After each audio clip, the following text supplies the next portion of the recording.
I'm happy that Kansa and DRR, Alternative Futures and Development Alternatives, all have come together for a consultation and a roundtable on adaptation and disaster resilience in INDCs for 2 days. And on the same occasion, you are publishing a booklet, a photo documentary booklet on women in frame, a photo documentation of women and the challenge of climate change on the occasion. So I'll start from the women itself. Now we are giving one advertisement for Give It Up subsidy. There the earning member of the family says to his wife, I am giving it up my LPG subsidy because I have seen my mother doing it on firewoods and how she was suffering. It's a great climate action. And therefore, Modi government has appealed people to give up their subsidized LPG gas connection so that the subsidy can be given to the poor of the needy. Even today, out of 180 million households, rural households, nearly 80 million households do not have, or even more, don't have the gas connection. They are using firewood, kerosene, charcoal or gobar. All are polluting and impact on health. If this subsidy goes in their favor, that's building society. The government has two options. One is to declare by decree that henceforth the income tax payers won't get subsidy and arrive at the same result by organizing a public movement. And we have done it.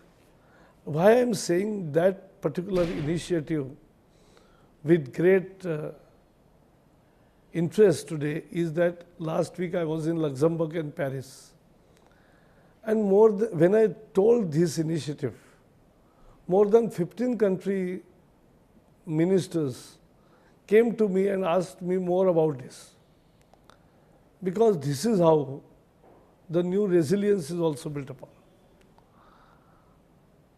I am also happy to tell you all that now the world has accepted our demand that the climate action resilience building is not only about mitigation action.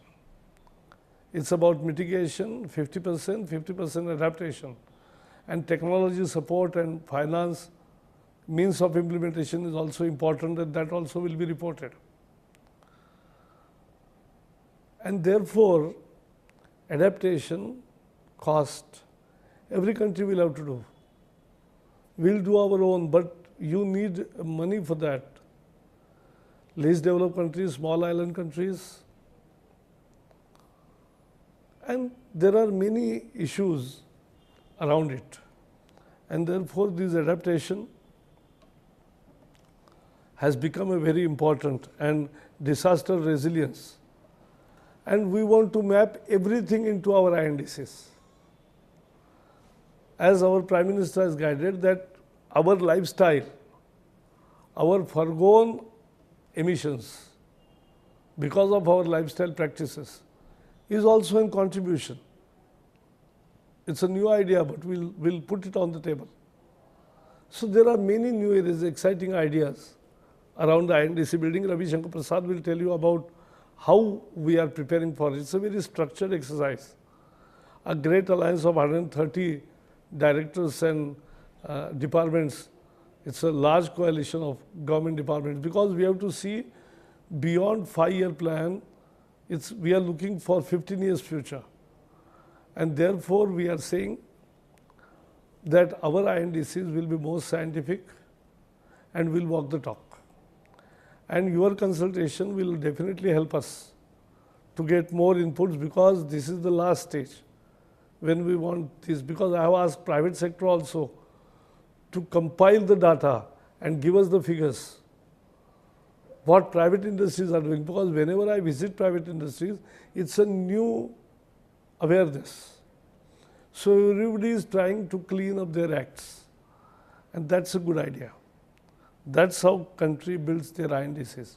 So INDC has become a movement, and we want to make it a movement. But last point which I want to tell you is about, let us not be skeptic. Let us not be pessimistic as if world is going to doom. Yes, human intervention has caused climate change. 0.8 degree temperature rise has happened since Industrial Revolution, but India is only 2.4% of the cumulative emissions. And there are many other countries, and that historical responsibility is an important aspect. So we have actually prevailed upon the world community, and particularly developed world, that these divisions, annexures, and the basic pillars of UNFCCC won't be diluted. The NDC is an innovation, INDC concept, and some of our officers were also great contributors to this new innovation. This innovation shows that every country is willing to take some action on their own, and there will be three graphs: business as usual, on our own resources, and if we get more finance and technology support, there can be more action. And sometimes people get scary. One day, Congress, Communist and BJP MPs and leaders came to me from Kerala. Oh, the sea level rise is happening in Munro Island, and Munro is getting water every day up to first floor. I sent a team of scientists. What I found? All the building activities and the irresponsible contracting, what it has done damage to the natural outflows, all are closed, all are choked. Therefore, there is a waterlogging, because the water can't go to the sea. So it was not because of climate change, but because of local factors. The way we got flood in Jammu and Kashmir, when you choke everything, you will have floods. If you build your houses in riverbed, you will have floods. Adaptation resilience, disaster resilience is all about creating more awareness, making people aware, making them desist from these such practices, providing them alternative planning. Whenever I go to Dehradun, the city could have been thought of well and could have been built around 6 or 7 floors, and you would have saved thousands of hectares of jungle forest. It was a best forest. We destroyed because city is growing 1 floor or 2 floor. You must think these are all aspects of disaster resilience also, and therefore your deliberations will be very useful. Please give me your feedback, and we will factor your inputs also into building our INDCs. I wish all the best. Thank you. And I'll definitely like to receive your comments. Thank you.